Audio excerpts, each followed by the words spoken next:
So this is my situation here. So I can't actually even open the door. You see, it's all bound up in there. I can either cut this wire or this has to come out anyway. So we're gonna pull this off. Pinch it and push down with my finger like that. And this will release this entire assembly. Pull that off. Now I can open my door. All right, so for this, you don't need many tools. So you need some pry tools, some plastic ones. I would recommend something like this, maybe for like a bike tire. We need some 10 millimeters. So I have this 10 millimeter socket and then some 10 millimeter wrenches. Also, I have this attachment for my drill as well. This is really nice. This allows you to use your drill. Wire cutters. In my case, I need a wire cutter, Phillips head, and then some manual screwdrivers, okay? Other than that, there's no real specialty tools here. So the first thing I'm gonna do is open up all the access points. So what we need to do is actually put down this window. And we need to open this rear window. Then we're gonna pop this off here. Just pull it off. And we're gonna take this off. We're also gonna turn the power door off. We're gonna take this screw out here. We're gonna pop this little piece out. You can use whatever you have. Okay, that's what that looks like. And the last thing we need to do is we need to pop this off. So this is a full assembly in here. This must always break because in the bulletin, it actually just says you need to buy a new one. I think this one breaks here. So let's try to pull it off. All right, and that exposes the other side of the wire. That exposes this part of the wire. Now notice this part is black. This will come in a little bit later. And this one is silver, okay? So just pay attention to that. All right, now with all those things done, now we can actually start getting into the panel here. So all you need to do is actually make sure this is in the lock position. And there's actually a little spot here. So we're just grab it and we're just gonna pull this off. Just like that, okay? So we'll put this over here. This is a piece that fell out. At this point, what I would do is before you take anything else out, any of these bolts, we're gonna take these bolts out, we're gonna take a bolt out down here, take a picture of all this. So the next step is we need to get into here because you can see this is running up. So we're gonna pull this up. It's just basically pressure fed in there. And since we pulled that piece out on the outside, this should all sort of just come out. That's what you do. You pull it straight out like this. And this all should just kind of come out. So the next thing we're going to do is we're going to get in here. We have to take these two bolts out. Okay. These are 10 mils. There's two of them. All right, got that trailer out of the way. Probably should do that right from the beginning. So here's a warning to you, get the chairs out of the way. Now we're gonna take these three bolts out. These are 3 10 millimeters.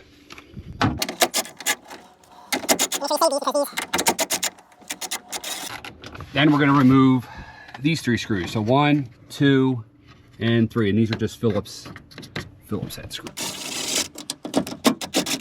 Now we're just gonna remove this whole old assembly, get all through. All right, this is all the old junk. And then we're going to install the new one.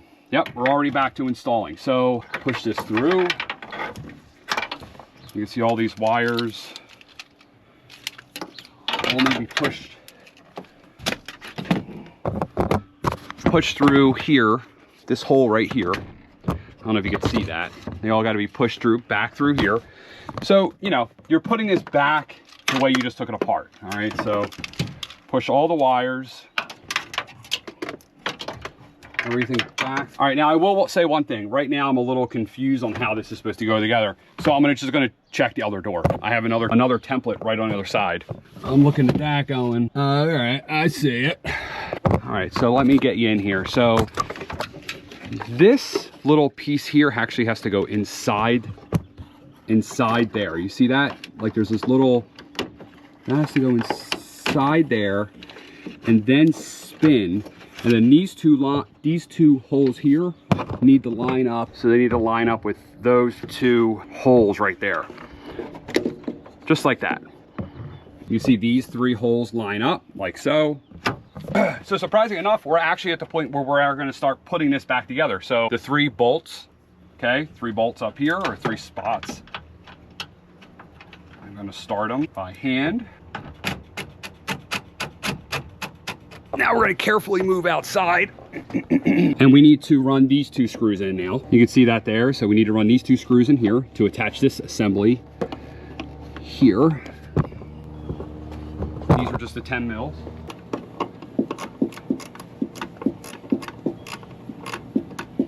All right, and that's nice and tight. Now we're gonna install this piece, route it through like that and push it up.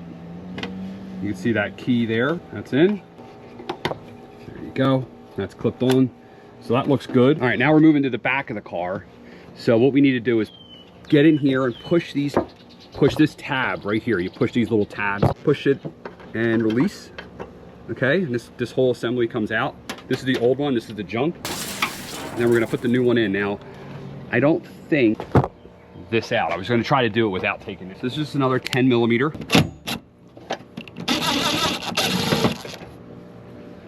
Holding it in the orientation, the line through like that. And with this piece, this is like kind of a key, right? This needs to slip in. All right, and then we have this little piece here. This is like a hinge. Okay, so there's actually inside here, it's gonna be really hard for you to see, but right in here, there's like a little spot for that. And then bolt it on. Our screw in, always start by hand. Believe it or not, we're kind of on our last step of the installation. All we have to do now is actually install this back on the motor. So there's 3 bolts, or 3 screws. I'm sorry, 1, 2, and 3.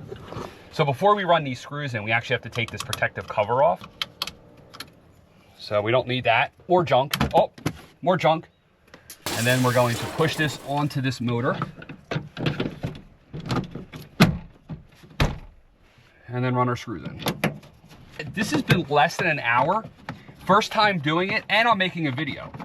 Like, even if the motor went bad, you could replace this motor in probably like 15 minutes, because this all just unplugs. You just buy a new motor and just bolt it on. So unbolt this and just, I mean, you know, I love this Toyota.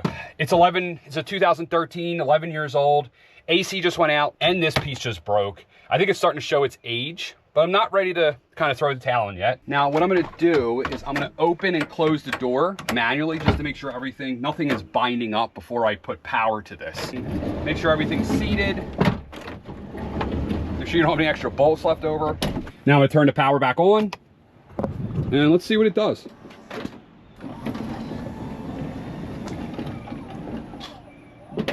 Yeah.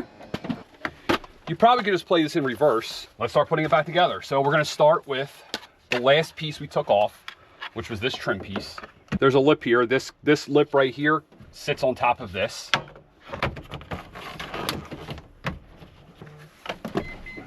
Now we just need to clip this back on. So you can see all these clips got to go in all these holes. A little lip here, that needs to go in there. That seems to be my key. So I'll put that in first.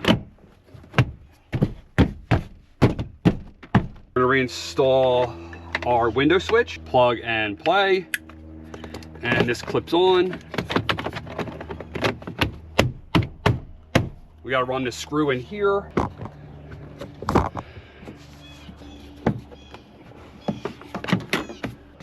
We gotta put this clip. Now what I would recommend is separating this. This is 2 pieces. And what this does, this allows these pieces to kind of go in. So what you do is you put this one in first, and then you put this in. It's like your anchor. This makes those claws separate and stay in there. And this will avoid you breaking it. And the last thing we need to do is take this cover on. This is the new one. You can see this is the part that goes in there, and this is the part that actually broke off. This is what's remaining of it. So what you could do is either try to pull it out this way, but what I'm gonna do, just like you do with drywall, instead of pulling it out, I'm just gonna push it into the car. And it'll fall inside the body panel, but no big deal. A little screwdriver, being very careful, lining it up, and just popping it inside. Now we're gonna take our trim piece, and these 2 holes here, we're gonna go in these 2 holes up here. Can't really mess this up. That wasn't actually nearly as bad as I thought it was going to be. In fact, with just a few tools, That was done with basically a flathead screwdriver, maybe some pry screwdrivers, a Phillips head, and a 10mm. So I don't know, that couldn't have been easier. I really enjoy working on these Toyotas. I have other videos about other Toyotas, other cars, F-150 out there. Oh, that's actually not there. My wife's got that one because this is actually her van. But I'm Mike, Family DIY TV. If you like this content, there's a ton more on the channel. I would please ask you to subscribe. On this channel, the motto is always learning. So we're always taking on new projects, new things, trying to learn things. All right, and when I learn them, I share them with you guys. So I hope this was helpful. If it helped you, leave me a comment down below. Also check the description down below. I'll have all the links to everything that I used here.